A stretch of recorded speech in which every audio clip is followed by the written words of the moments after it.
Bem-vindos de volta ao BJJ Bump Podcast. Hoje no nosso BJJ Talk eu tenho a honra de receber o meu amigo Padeiro, sempre inovando, sempre trazendo novos formatos.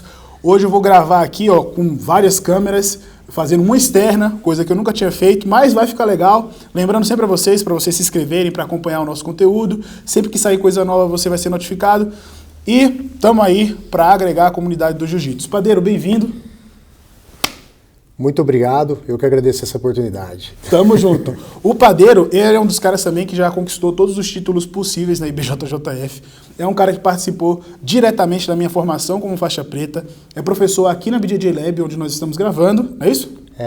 A gente faz uma sublocação aqui para nossa equipe, a The Baker Jiu-Jitsu. The Baker Jiu-Jitsu, Padeiro. A gente vai falar como é que surgiu esse nome aí também, de onde veio a origem. E hoje a gente está aqui para contar um pouquinho da história dele. É um cara que tem um golpe bem particular e a gente vai falar sobre ele também. Tem muita história legal para vocês. Vamos fazer essa entrevista. Uma pergunta bem tranquila, só para a gente ir se ambientando aqui, Padeiro. Quem é você? Bom, na verdade eu nasci na cidade de Assis. Assis, para quem não sabe, é interior de São Paulo, né? E comecei a treinar jiu-jitsu lá em Assis em 1997 com o professor Emerson Navarro. Sou formado em educação física também e sou educador físico atualmente, personal trainer.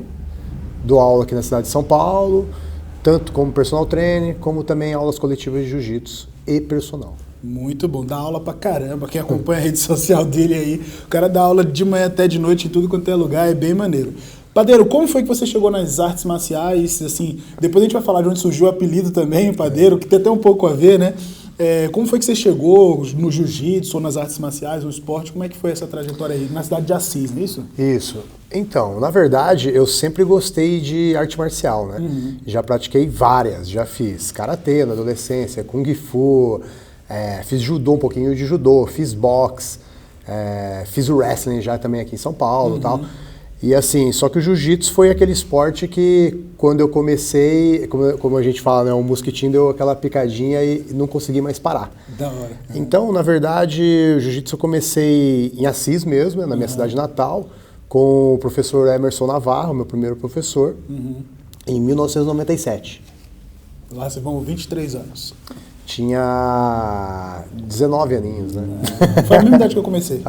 19 anos. Da hora. E aí você tá no esporte, você já... Não, e de onde é que veio esse apelido, Padeiro? Foi lá que você ganhou, não foi isso? Não, então, né, na verdade, eu costumo falar que é padeiro porque eu amasso seres humanos. Né? Mas na verdade mesmo, eu aproveito essa deixa, né? Mas na verdade mesmo é porque eu morava em cima da padaria. E aí tinha vários Fábios na minha turma. E automaticamente, não dá pra chamar todo mundo de Fábio. O meu apelido virou Padeiro. Porque morava em cima da padaria. Exato. E o pior é que apelido de jiu-jitsu pega. É um negócio impressionante. Quem treina jiu-jitsu sabe. Você tá ali, você nunca teve um apelido na sua vida. Você começou a treinar jiu-jitsu, se alguém te batizar, cara, fica. Já era. Eu não sei como que veio parar esse apelido aqui, né? Porque eu era 500 quilômetros daqui e veio parar esse apelido Padeiro no jiu-jitsu aqui em São Paulo. Beleza. Você começou lá no jiu-jitsu em Assis. Você já começou a competir nessa época? Foi quando você mudou para São Paulo? Ou você mudou para São Paulo por causa da competição? Uma coisa puxou a outra? Como é que foi isso aí? Na verdade, como eu sempre gostei muito de esporte, quando eu entrei no jiu-jitsu, eu não tinha noção do que era o jiu-jitsu ou se eu iria lutar ou não. Só que com 15 dias de treino, eu já participei de uma competição. Parece absurdo, mas é verdade. Que loucura. Foi um interno da academia e como eu entrei lá, antigamente era muito assim. Hoje em dia o cara nem consegue rolar com 15 dias de treino na academia, né? Nem é aconselhável. Eu com 15 dias de treino eu já estava participando da minha primeira competição e logicamente fui finalizado no peso e no absoluto. Aí eu fiquei muito bravo com aquilo e comecei a treinar. Eu trabalhava num posto de gasolina das 6 da manhã às 2 da tarde.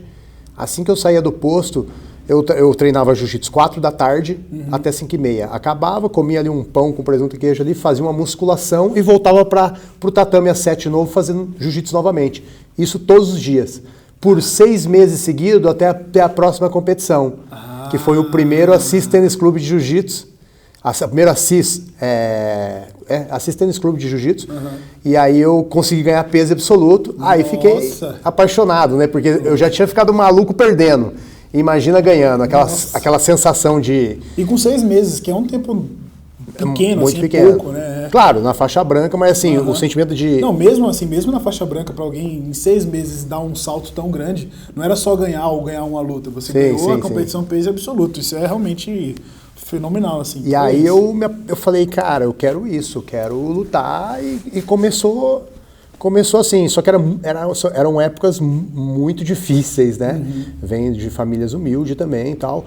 E aí eu tive a chance de ter um patrocinador assim muito ponta firme, um amigo meu, que ele não gostava, não queria nem que eu colocasse a marca dele, porque ele patrocinava por mim mesmo, né, para me ajudar mesmo, fazer com que eu conseguisse atingir meus objetivos. E a partir daí eu comecei a rodar para todos os lados, competindo sem parar até hoje. Aí você mudou, você veio morar em São Paulo para estudar educação física e já caminhar também treinando jiu-jitsu. Você já veio para cá com isso ou você veio por outro motivo? Então, na verdade, teve um longo prazo, ainda tive 10 anos no interior. A gente falou dessa primeira competição e a partir daí teve 10 anos. Por quê? Eu era novo ainda, não tinha nem 20 anos. O meu professor, ele parou de dar aula depois de 2 anos e se mudou da cidade de Assis para Curitiba. E aí eu estava desempregado na época e como assim vai parar o jiu-jitsu? Né? Eu acreditava já no jiu-jitsu desde aquela época. E aí eu falei para ele, cara, eu quero comprar a sua academia, mas eu não tenho dinheiro nem para dar entrada. E na época a academia era raspa de borracha, tem várias ainda assim, né? Ele teria que repintar o local, tirar a raspa de borracha, ia ter muito mais trabalho. Né? Aí eu perguntei, você não vende academia para mim? Ele falou, vendo. Falei, faz em 10 vezes? Ele, faço. Faz entrada para, sei lá, 60 dias? Faço. Nossa, não tinha como não comprar. Eu falei assim, então é minha. Ele, me deu a chave. Eu peguei a academia, que era nada menos que um espaço com uma lona, 2 quadros ali da Bad Boy, um bebedor velho.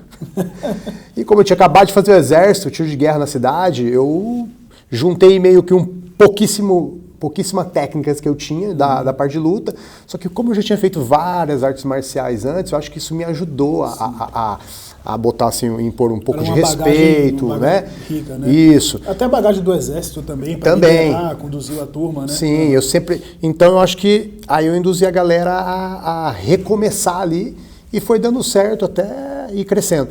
E aí eu tive que buscar um outro lugar para treinar também, porque na cidade de Assis só tinha eu, mas eu era faixa branca, o professor me deu azul para eu dar aula, e eu descobri que tinha um faixa preta mesmo lá em Marília, que é 80 quilômetros de Assis, que era da Carson Gracie e tal, e estava dando aula lá.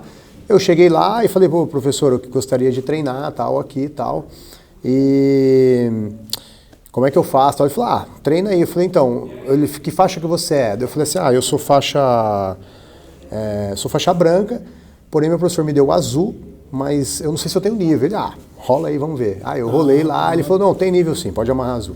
E aí de lá eu fiquei fazendo da faixa azul à faixa preta. Sim. Eu viajava 3 a 4 vezes por semana nos ônibus da faculdade, que a galera ia para Unimar, que é uma faculdade de Marília. Eu viajava de Assis para Marília, 160 quilômetros, de 3 a 4 vezes por semana. Caraca, até graduar a faixa preta. Jiu-jitsu? Só treinar jiu-jitsu. Então você pegou a faixa preta lá no interior? Treinei com o Alexandre Oliveira, da Carson Gracie, em Marília. Legal. Muito bom. E aí você veio para São Paulo 10 anos depois, eu achei que tinha sido um pouco antes. Não, a gente se conhece, eu não tinha certeza da Só que nesse meio tempo, a galera do interior assim, não é muito assídua em competição, por vários motivos, né? Seja porque não tem dinheiro, ou então porque não quer, enfim. Então, pouquíssimos competiam lá. Às vezes era eu e mais um, ou só eu. Então eu comecei a lutar, às vezes, pela equipe do Barbosa. Porque o Adriano já era daqui já. Cheguei a lutar até uma vez pelo Otávio Almeida, que na verdade o Adriano era do Otávio Almeida. Pegou a preta lá, a gente contou essa história aqui no podcast. Aí depois a gente foi ele foi pro Barbosa, eu lutava pelo Barbosa, porque a nossa equipe não era nem vinculada às federações. Então eu lutava por alguém, entendeu? Sim. Então aí quando eu vim para São Paulo, em 2009, eu não tinha, né? Eu não sabia onde eu ia treinar. Na verdade, eu queria treinar no Barbosa, que eu já lutava, conhecia o Adriano e tal. Porém, eu vim através de um convite do meu amigo, que era meu aluno também, amigo, o Alfredinho Caipira. Legal. O Alfredinho, ele abriu um estúdio de treinamento funcional e que era também uma casa de atleta para os alunos da Checkmate do Leozinho Vieira. E a casa do atleta era na frente do estúdio. Então eu era o preparador físico, eu tinha me formado em educação física, eu era preparador físico dos meninos e tinha alguns treinos específicos ali. Inclusive nessa casa do atleta estava o Guga Campos, que era campeão mundial, o próprio Leon, que dava aula aqui na BJJ Lab, sim. o Jackson Souza, que está lá na Europa agora, que é da Checkmate ainda. Então a gente fazia um treino ali específico e tal. Porém o Leozinho começou a viajar muito e meio que deixou a equipe meio que vazia aqui em São Paulo. E eu sempre tive o sonho de treinar jiu-jitsu com alguém, porque eu fiquei a vida inteira, eu fiquei 2 anos com o professor, depois eu fiquei a vida inteira só dando aula, né? E treinando lá, mas não tinha minha equipe na minha cidade.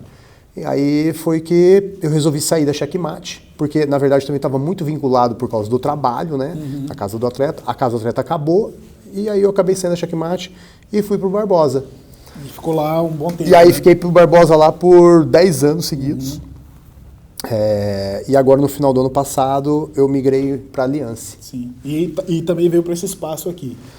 A The Baker foi fundada agora, a gente abriu a The Baker no começo do ano passado. Você estava no Itaim Bibi, né? Era um outro lugar. Estava ali na Juscelina, ali no Itaim, e aí a gente acabou transferindo ela para aqui, para esse espaço da BJJ Lab. Que é um espaço fantástico. Quem não viu o vlog, aí eu mostrei, são 3 tatames, o negócio aqui é, ó. Sim, essa academia aqui eu acho que está entre as 3 melhores de São Paulo aqui, com certeza, né?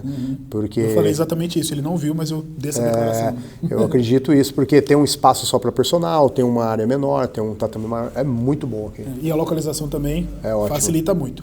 E Padeiro, você é um cara que é muito ativo nas competições, já ganhou brasileiro, PAN, europeu, mundial. Cara, é um histórico assim fantástico. E como é que é essa relação com as competições? Como é que foi chegar nesses resultados? Que não foi fácil, né? Muita tentativa. Como é que é essa sua mentalidade para você chegar nas competições e estar sempre representando bem aí a equipe? Com certeza não foi um negócio de uma hora para outra, né? De um dia para o outro. Eu costumo falar para muita gente que não tem muita paciência, né, com o resultado, acha que já tem que ser campeão mundial ou, enfim, algum título importante já. Eu nunca ganhei nenhum título importante nas faixas coloridas, porém eu ganhei todos os títulos importantes na faixa preta. Exatamente. Entendeu? Ou seja... E com um intervalo também muito grande, não foi tudo no mesmo ano. Não foi. Começou mesmo assim a partir de entre 2011 de 2011 para frente que eu comecei a dar aquele up, né? Porque quando você começa a lutar com os caras que você só via na revista, e eles como se fosse não um ídolo, mas assim, eu não tenho um ídolo, assim, mas uns caras que eu admiro, que fala, pô, o cara, né, já conseguiu vários títulos, o cara dono de uma das maiores equipes do Brasil, do mundo, enfim, você fica meio assim na hora que você vai lutar com um cara assim, mas a partir do momento que você começa a ganhar, você começa a acreditar mais no seu potencial também. Então tem muita gente que tem muito potencial para ganhar daquele oponente, mas ele não acredita nele mesmo. Então ele não vai conseguir chegar lá. Então depende muito de você mesmo também. Não adianta você ter o melhor treino, o melhor professor, o melhor tudo, e a sua cabeça não funcionar na hora. Então, assim, foi por um bom tempo, a gente tem sempre aquelas dúvidas. Será que eu vou ganhar? Será que eu não vou? Será que eu estou preparado? Será que eu não estou? E aí o que acontece? Quando você tem dúvida, ou seja, você já tem dúvida, você já não sabe mais o que vai acontecer. O que eu acho é o seguinte, você tem que fazer o máximo que você pode. Em tudo que seja significante para a competição. Seja alimentação, seja treinamento, seja você ser uma boa pessoa, enfim, você focar sempre no melhor para tudo, para poder dar certo. Mesmo assim, não é certeza que vai dar certo. Agora, imagina se você tem a sua cabeça voltada para fazer um monte de coisa errada, que não vai dar certo, que não condiz com aquele seu objetivo, aí vai ficar bem mais difícil, a partir daí vai vir muitas dúvidas. Eu acredito assim, quando eu vou para a competição e eu estou muito preparado, falo, vou ganhar. Eu sei que eu vou ganhar já.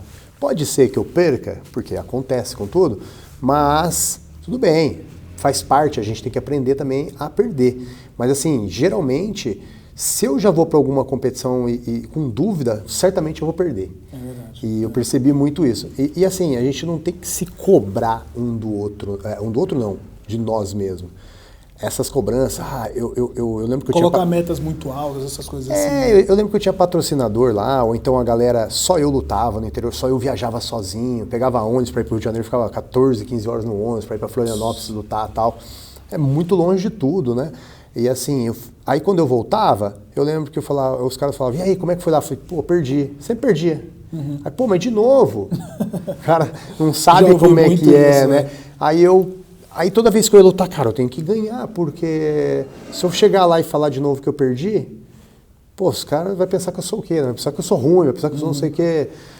E aí, a partir do momento que eu tirei esse peso Sim. de cobrança sobre mim mesmo, que melhorou. Então eu vejo que é só fazer o que tem que ser feito, eu sei o caminho, eu sei quando eu estou bem, ou então o que eu devo fazer, se eu deixar de fazer, é responsabilidade minha. Então eu sei o caminho que eu tenho que fazer. Legal. E assim, aí chega na hora, vence o melhor na hora, né? Às vezes tem um cara que de repente era o dia dele, ou se preparou melhor. Não é... E de quem está com a cabeça melhor no momento também, né? Não é só jiu-jitsu, né? Já teve campeonato que eu cheguei, eu não queria nem estar lá. Tava perdendo, ganhei no final a primeira luta, brasileiro. Aí passei pra próxima e fiquei, cara, o que eu tô fazendo aqui, né? Aí começou outra luta, o cara meio foi pra minhas costas, ele foi os ganchos, eu peguei e bati. Aí ele perguntaram, você tá bem? Não, peguei, saí de kimono, montei no meu carro de kimono, fui embora, cheguei no meu carro de kimono. Não queria lutar. Mas isso, puta, foi horrível, foi. Mas foi bom, porque eu jamais vou fazer isso novamente, porque é uma coisa que eu não quero nem pra mim, nem pra ninguém. Então eu costumo falar, você quer lutar? É isso mesmo, você quer? Porque se você chegar no campeonato e falar assim, nossa, o que eu tô fazendo aqui? Não é pra você estar lá, cara, não é pra você se inscrever. E já aconteceu algumas vezes assim comigo, mas não tão forte igual foi dessa forma, entendeu? Às vezes o cara fala, é o medo que provoca isso. Não, porque às vezes você tem muitas outras responsabilidades, né? É muita coisa envolvida. Trabalho, de repente a sua empresa, ou então a sua cabeça, ou então de uma lesão, enfim, tem muita coisa envolvida. Então eu acredito que você deve lutar hoje em dia com vontade de lutar. Com certeza. De conquistar alguma coisa. Não pelos outros ou para provar alguma coisa para alguém.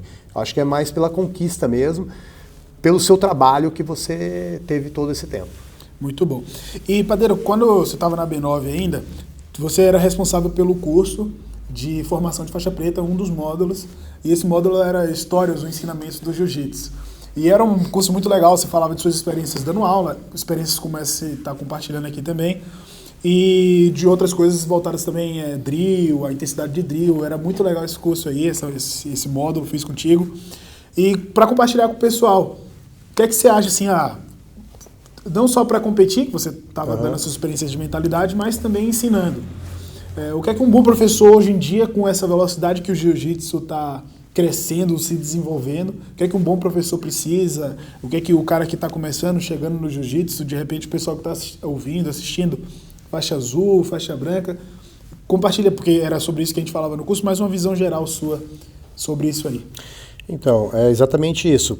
Pelo jiu-jitsu estar desenvolvendo muito rápido hoje em dia, a maioria dos professores esquece um pouco a parte básica e começa a passar muita coisa avançada, entendeu? Mas isso acontece porque não há separação, não tem a separação da divisão de faixas ou de iniciantes e avançado. Isso acontece muito porque, de repente, não tem um horário a mais, ou não tem um professor a mais, ou disponibilidade de alguma coisa. Mas há formas de tentar remanejar tudo isso e deixar um equilíbrio ali, entendeu? Eu falava muito que, se você tem uma aula de faixa branca a faixa preta, você pode simplesmente ou dividir a aula, se tiver mais um instrutor junto para te ajudar, melhor ainda, ou então você dá um formato de aula que dá para conduzir todo mundo junto. Não é o ideal? Não é o ideal. Mas assim, eu acho que... É um desafio muito grande também, né? Porque a gente está falando isso, a gente mora em São Paulo, onde muita gente ensina e muita gente treina jiu-jitsu. Sim. Imagina um cara lá em Assis ainda, que está muito melhor, mas ainda está um pouco distante da realidade de São Paulo, né? Sim. Então, o Ali até falou esses dias atrás, ele veio aqui no Dream Art, e ele falou que ele está desatualizado. O Ali foi campeão mundial 2 anos atrás. Ou seja... você tem que estar atualizado. Porém, você não precisa passar o jiu-jitsu atual para um aluno iniciante. O aluno iniciante precisa aprender primeiramente os conceitos do jiu-jitsu, os valores, saber como funciona aquela arte marcial, entendeu? Na parte física, por exemplo, você não pode exigir que ele faça algo assim espetacular, senão ele pode se machucar, ele pode se envergonhar. E tudo isso faz com que o aluno, o seu cliente no caso, ele não volte à sua academia. Verdade. Como ele vai voltar para a sua academia, se ele vai falar lá, vai lá, rolamento de frente, o cara não sabe fazer um rolamento, o cara do lado já dá risada, já vai, entendeu? E aí o que acontece? O cara fica com vergonha. Ou então o cara faz um rolamento, machuca o pescoço, fala, eu nunca mais volto aqui. A retenção vai lá para baixo. Né? Então eu acho que para os professores, ou até mesmo quem está começando no jiu-jitsu, tem que se policiar nessa parte. O cara tem que ficar... Ele tem que se atualizar, ele tem que estar bem, seja o que for, mas a parte de iniciação é a mais importante. Ele tem que dar um foco e atenção especial para o aluno. Essa sua colocação é muito boa, porque a maioria das pessoas que se envolvem para dar aula de jiu-jitsu são pessoas que gostam de competir. Normalmente o competidor, ele gosta tanto do jiu-jitsu que ele quer ensinar também. E isso é um grande perigo porque a mentalidade de competidor é completamente diferente da mentalidade de professor. Totalmente. Tem que separar as duas coisas. E o cara quando, eu treinei forte a minha vida inteira, porque o cara que vai competir treina forte, ele acha que todo mundo tem que treinar forte, que todo treino de jiu-jitsu tem que ir até passar mal, vomitar, e o que não é verdade, né? E o que é que você acha disso assim? Você é um cara que compete muito, extremamente ativo nas competições, desde sempre. E também é um ótimo professor. Como é que você faz para separar isso aí? Então, em relação a isso, como eu disse, você tem que saber separar. Quem é que não fez isso que tem um tempo a mais de jiu-jitsu, 15, 20 anos? Todo mundo já errou. Verdade. Mas está aí hoje em dia por cursos, muito tempo, né? Tem hoje em dia curso, ou então professores qualificados, mostrando que esse não é o caminho. Até porque a porcentagem de pessoas que competem não chega a 5% dos 100% de pessoas que treinam. Exatamente. Então, se você quer segurar o aluno, você vai exigir que ele faça um treino de competição ou um treino executivo, vamos dizer? Um treino divertido. Um treino divertido. Assim. Porque o pessoal, quando fala executivo, todo mundo já... executivo, que termo executivo, é esse? Treino divertido. É um treino divertido. É exatamente isso. É um treino tranquilo, né? Onde o cara vai lá se estressar, vai fazer a resenha, vai suar, fazer amizade, vai dar risada, vai pegar alguém, vai finalizar e vai ficar feliz. E depois, assim, não é competir, né? O cara tá relaxado ali, ele se sente bem. Ao contrário que de repente chega um cara para fazer esse tipo de treino e de repente tem um monte de pitbullzinho ali que aperta o cara também não vai voltar mais. Pois é. Acontece a mesma coisa. Muito. Então, assim, eu acho que são treinos e treinos, por isso que tem que separar. Não tem como você... Tem, desde que as pessoas tenham consciência. Mas mesmo assim... Pega um meninão aí que de repente pesa um pouco a mais ali num cara iniciante, vai machucar, o cara acha que ele está sendo grosso, porém o menino que é competidor ali, ele não tem ideia que ele está machucando o cara. Para ele é o normal. Eu boto assim, igual eu falava no curso, imagina quando você fica parado muito tempo, aí quando você vai voltar, você volta automaticamente a palavra sensível, né? Você não tem pegada, o cara ele solta o peso de você né? Parece que vai quebrar, né? Isso acontece com faixa preta. Imagina uma pessoa que nunca treinou. Exatamente. Imagina um cara que nunca treinou e não tem noção de nada. Ele não vai mais voltar, certamente. A não ser que seja... Quantos por cento volta nessa situação? Só os competidores. Ou seja, de 100% vai voltar malemar 3% para sua academia. Ou seja, e ainda pode voltar machucado. Exatamente. O cara não vai voltar legal. E o que você acha do professor que compete com o aluno? Você já viu isso? Isso é muito normal, infelizmente, no jiu-jitsu. O professor quer se medir com o aluno o tempo inteiro, ele não se coloca na posição de professor, que é diferente, né? Um cara que ensina, qualquer coisa que seja, não só jiu-jitsu, ele está num patamar diferente, ele está em uma outra posição. E no jiu-jitsu a gente ainda vê o professor que quer competir com o aluno dentro do tatame ali, durante a aula. O que você acha disso aí? Então, eu estava falando justamente isso hoje, ainda na hora do almoço, que assim, não adianta, o professor, se eu estou ensinando meu aluno, eu quero mais que ele desenvolva mesmo, que ele fique o melhor que possível. Assim, mas tem professor que de repente fica com medo de passar alguma coisa a mais, ou ensinar, ele está deixando de ensinar o aluno dele por esse ego. O ego de perder para o aluno e os outros alunos estarem olhando ali. Só que o que acontece? Isso daí faz com que o aluno não vá evoluir e nem você mesmo. É aquele tal negócio, né? Se você guarda uma posição para você, depois vem o seu próprio aluno ou um cara de fora ensinando aquela posição que você não passou para ninguém. Agora, em termos da competição ali, existem, que é difícil, né? O professor ficar competindo com o aluno com o professor, cria um mal-estar, eu acho, na turma ali em si, entendeu? Com certeza. Mas não é por isso que o aluno também não possa ganhar do professor ou vice-versa. Até porque se o aluno estiver ganhando do professor, sinal que o professor está ensinando bem. Correto, entendeu? que é a função do professor. Está né? ensinando bem. Porém, existe aquele outro lado que o aluno, tem uns caras que gostam de comentar, falar, que assim, sai um pouco daquela ordem do respeito, né?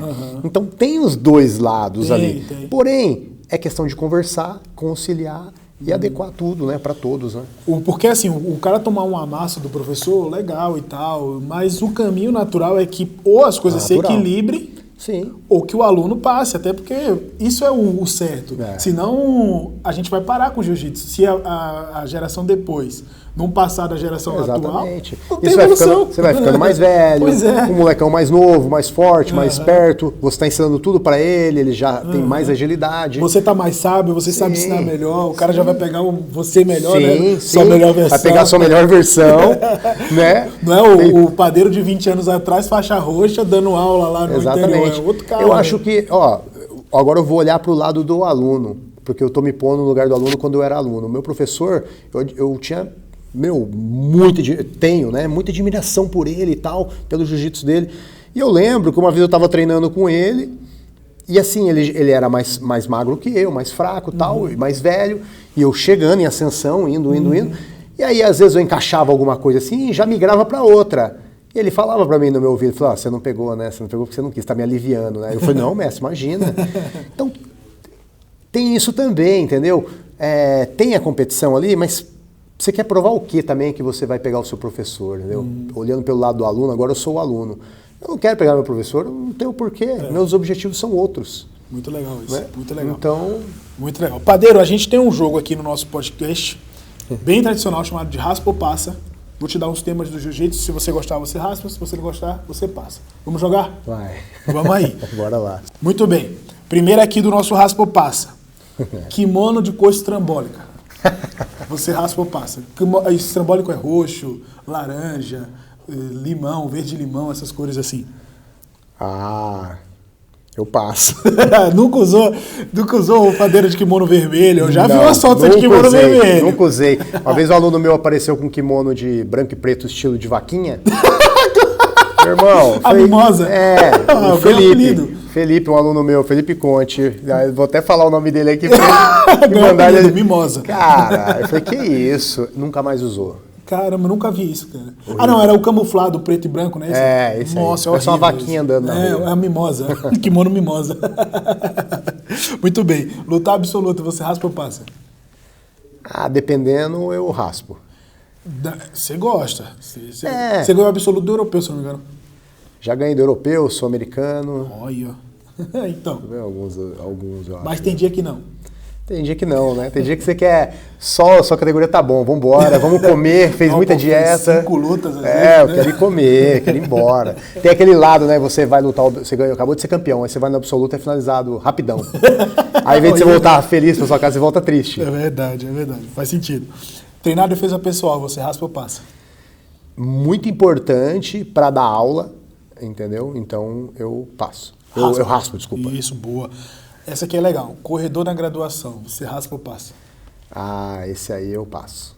Eu deixo como opcional hoje em dia. Se o cara quiser passar, ele adora passar, passa. Na minha academia aqui na The Baker, eu fiz a última vez, falei, é opcional, passou todo mundo, vai entender. O povo doido, cara.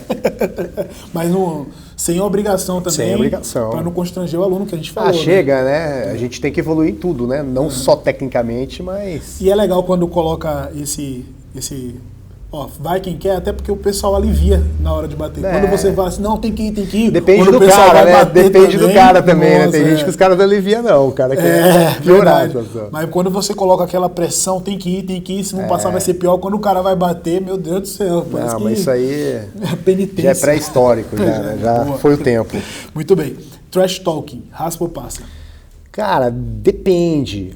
Se for pelo bem, ótimo. Uma vez eu e o Garapa, no BJJ Stars, a gente fez isso, a gente arrecadou milhares, mais de 1000 agasalhos, edredom, tudo, por causa de uma rixa, mas que era interna. Eu e ele sabia, que a gente é amigo, e a gente promoveu isso e conseguimos. Dessa luta. E a gente conseguiu vários benefícios. Foi no BJJ Styles, não foi? Exatamente. Eu lembro disso aí que no final, depois desse cara resenhando lá na luta, não, ó, o pessoal que achou que a gente tava rixado não é. Tava apanhado na hora da saída, né? Porque o tanto de cara que tinha lá no Capão Redondo me esperando lá. Foi legal, essa luta com o Garapa foi bem maneira mesmo. Em MMA, você raspa ou passa? Cara, eu gosto de assistir, mas eu passo. Pra mim, eu passo. Muito bem. Fechar campeonato, raspa ou passa? Depende, cara. Um mundial, por exemplo, eu não entrego nem pra minha mãe. Boa, exatamente. É um negócio complicado, né? Eu acho que, por exemplo, no Mundial, nos campeonatos grandes, né? Sim. Não é bem-vindo, não. Acho que não é eu acho que não, né? Todo mundo tem o seu. Chega eu e você, a gente é muito amigo. Quem merece mais? Então, os dois têm um sonho. Só vai ter um campeão, né? Às vezes eu já fui campeão e você não. Só por isso eu vou dar pra você? Pô, eu já fui campeão, mas eu quero ser de novo. O Mundial eu quero ser de novo. Entendeu? Então fica complicado. Eu acho que eu raspo, né? Double pull, que é meio Double pull. Você tem que botar um double pull aí. O double pull, é que eu sempre esqueço de falar. Tem que botar o double pull aí. Depende. Senão todo mundo vai dar double pull toda hora também. Tem isso também. Tem que ter posição aí. Padronização de kimonos, você raspa ou passa?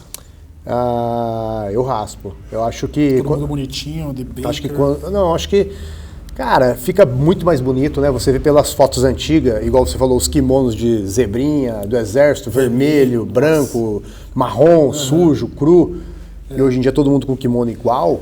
É outro padrão. Essa semana eu encontrei um amigo meu, o Kleber, e aí ele tava me mostrando uns vídeos antigos que ele fazia, a gente conversando sobre edição de vídeo, e aí da equipe dele, né? Hoje em dia a equipe tá padronizada, todo mundo de branco, kimono tudo certinho, os pets e tal. E antigamente não era. E ele mesmo falou assim, nossa, era estranho, né? O pessoal com kimono, hoje em dia, vermelho, calça branca. Se você tem uma academia hoje em dia e o cara entra lá na internet, o cara vai procurar academia na internet, ali vê a foto de todo mundo bagunçado e vê tudo padronizado, você acha que ele vai aonde? Pois é, muito bem. Treinar preparação física da tua área, você raspa ou passa? Não, eu raspo, né? Preparação física é essencial para quem quer fazer qualquer tipo de atividade, né? Se você não competir nada, você tem que fazer pelo menos alguma coisa. Para envelhecer bem, né? Para envelhecer bem, pro bem-estar. E se precisar, ó, tá aqui o padeiro, mora em São Paulo. O cara, vê se tem horário na agenda dele, porque o cara tá cheio aí, né? Graças a Deus. Anabolizantes, você raspa ou passa? Cara, isso aí é muito difícil de falar. Todo mundo com certeza vai falar que raspa, né? Que passa, no caso. Que raspa, que passa, né? Que passa, desculpa. Tanto... Já falou, já se entregou aqui. Não, todo mundo vai falar que passa. Porém, cara, existem vários estudos hoje em dia aí de longevidade. Se você passar pelo médico e ver, se estiver faltando alguma coisa, não é que você vai estar tomando anabolizante. O cara vai fazer, tipo, uma reposição, né? Que os caras fazem. Sim. Mas assim, essa molecada, você acha que eles precisam disso? Eles têm sobrando testosterona. E automaticamente eles tomando, a hora que atingir uma idade igual... A nossa, eu não sei quando você tá. Eu vou fazer 31 agora, daqui uns dias, tô novinho, qual é? Aí, tipo, vai estar perdido, né? Entendeu? Ele não precisa disso. Tudo depende de quem é, da hora. Double pull nessa aí de novo. Double pull. Tá perdoado. Não, mas eu entendo do seu lado, isso é um tema que a gente tem que ser debatido no jiu-jitsu, porque tem aquele negócio de tabu, não vamos falar sobre. A gente tem que falar, porque se não fala, o cara vai fazer errado. Aí vai tomar errado, é muito pior.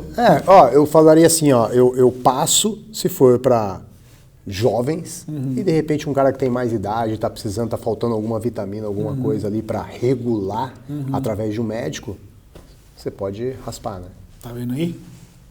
O último aqui, padeiro, é um tema que eu sempre pergunto para os meus convidados, é o último do raspa ou passa. Você não precisa falar se raspa ou passa ou double pull, mas eu gosto muito de ouvir a posição dos meus convidados, que é o termo creonte, que é um daqueles tabus que ninguém quer falar sobre, eu faço questão sempre de falar. Eu falo tranquilamente. O que é que você pensa sobre isso, só pra gente encerrar o nosso raspa ou passa aí de hoje? Cara, antigamente era muito difícil, né? Nossa, eu vou sair da equipe para ir para outra, o que as pessoas vão pensar? Hoje em dia, eu acho que a pessoa tem que ir para onde ela acha que vai ser melhor para ela, entendeu? Até porque quem paga as contas dela é ela, quem acha que deve ser daquele jeito é ela, e quem tem que escolher o lugar, o local apropriado é ela. E mais uma coisinha, só, sem querer te interromper, mas já te interrompendo. Hoje a gente tem muito mais opções também. Boas opções. Sim, Antigamente sim, você não tinha tanto. Sim, então, exatamente. só, Então, assim, desculpa aí, mas... não, claro, se você não está feliz onde você está, por que você vai continuar lá? Entendeu? Assim, é muito difícil você trocar de equipe, porque você tem os seus amigos naquele lugar, Sim. você já está acostumado com o ambiente, tá tudo muito fácil ali, entendeu? Você já está adaptado àquilo ali. Quando você vai para outro lugar, é como se você estivesse competindo todo dia. Todo dia você está competindo, porque você não conhece as pessoas, você não conhece o jeito que as pessoas, como eles são, né? Você não sabe como eles também não te conhecem. Eles também não conhecem, então tem aquele... É difícil no começo, nesse termo. Então muita gente, às vezes, está acomodado no lugar, não está feliz, não está contente, mas ele não muda. Por causa da acomodação. Isso em tudo na vida, no seu trabalho, no seu próprio treino, em tudo. Tudo é assim, né? Se você querer evoluir, a evolução faz parte, né? Em tudo na vida. E no jiu-jitsu acho que não deixa de ser diferente, ainda mais se você pagar. Se você pagar, você é um cliente e você quer que ali tenha algo que você quer que exija algo ali e não tenha, você vai para o lugar onde eles vão poder te dar isso. Muito bem, é isso aí. Campeão hoje do Raspa Passa, mais um título para a carreira. Campeão do Raspa. É isso aí, pô. Hoje você foi campeão, demorou de entender assim. Você quer uma pergunta? Não, você foi o campeão hoje do nosso Raspa Passa. Obrigado. Essa é a clássica, né, The Baker, inclusive é o símbolo da The Baker. Então, isso é o símbolo. Isso aí. Pra quem não sabe, The Baker é o padeiro em inglês. Né? Aqui você aprende um monte de coisa, até inglês pra sua vida, tá vendo? Só aqui. Padeiro, a gente já está indo aí pro final da nossa entrevista. Sempre nesse segundo bloco eu gosto de perguntar para os convidados os planos para o futuro. 2020 pegou a gente de surpresa aí, o mundo inteiro está em lockdown, não é só em São Paulo, não é só a comunidade do jiu-jitsu que está afetada, a economia do mundo inteiro, tudo está sendo afetado, mas a gente não pode deixar de planejar para o futuro e de ser otimista também. Você está num espaço novo, não é isso? A sua equipe está crescente. Você inaugurou a equipe tem 2 anos? Não, iria fazer 1 ano até a gente ter que fechar. Né? Pelo amor, não, a gente continua ainda, a gente tem aluguel, tá honrando tudo. Espero que dê certo não só aqui, mas em todas as academias, né? Isso. A gente tem que continuar o trabalho. A gente estava comentando aqui antes de começar a gravar de um curso que você está pensando em fazer também, e você já tem muito material online para o pessoal. Como é que estão esses planos aí para o final de 2020, para 2021, a longo prazo, curto prazo? Então, na verdade, o curso já está pronto né? Só falta a gente editar ele e soltar aí para a galera. É um curso, na verdade, é um curso que eu penso em não só a parte para iniciar no jiu-jitsu, porque tem muito professor não, tem muita gente que chega até a faixa preta e nunca deu uma aula. E o cara não tem ideia de como é que ele começa a dar aula. Ou como é que ele dá aula para um cara que vai começar hoje. Então eu queria juntar, assim, fazer um curso onde tenha... o cara aprende como dar aula para iniciantes, o comportamento também do professor, né, que é muito importante, e também, assim, aquecimentos específicos pro jiu-jitsu, não ficar com aquele negócio engessado só daquele aquecimento X que o cara aprendeu com aquele professor dele. Só cambalhota, essas entendeu? Coisas, né? Desde ginástica natural, com mobilidade, com drills. Esse é mais ou menos o formato do curso que eu pensei em fazer. Então esse seu curso aí tá para chegar. Parabéns pela iniciativa, primeiramente, né? Pessoal, fique atento. Como é que faz para te seguir nas redes sociais, para quando você for lançar, o pessoal acompanhar isso aí? Como é que é? Então, eu tenho 2 Instagram para a galera aí poder seguir ou acompanhar, que é o Fábio Pinheiro BJJ e o The Baker Jiu-Jitsu. Aí, vamos ficar por dentro. Padeiro, muito obrigado pela entrevista, muito legal, muito divertido sua história. Eu já conheço, né, o Padeiro já há algum tempo. E hoje a gente sentar, contar coisas que eu não sabia também. Muito obrigado. Espero que você que está assistindo, escutando isso aí, você tenha aprendido também sobre mentalidade, sobre como se comportar, e um monte de coisa que são muitos insights que a gente vai soltando durante uma conversa, que com certeza vai agregar na sua caminhada do jiu-jitsu, como agrega na minha. E valeu mesmo, brigadão. Quem quiser vir treinar aqui, como é que faz? Pô, fica aqui na Vila Olímpia, só acessar, quiser marcar uma aula, tem o site The Baker Jiu-Jitsu, tá? Pode entrar diretamente no meu Instagram, pode vir fazer uma aula aí tranquilamente, sem compromisso nenhum. Se tudo der certo, segundo semestre de 2020, estaremos na ativa aí com Jiu-Jitsu. Mas você está vendo isso no futuro? Só é vir, só vem. Fiquem com Deus, até a próxima. Muito obrigado, padeiro. Ossa.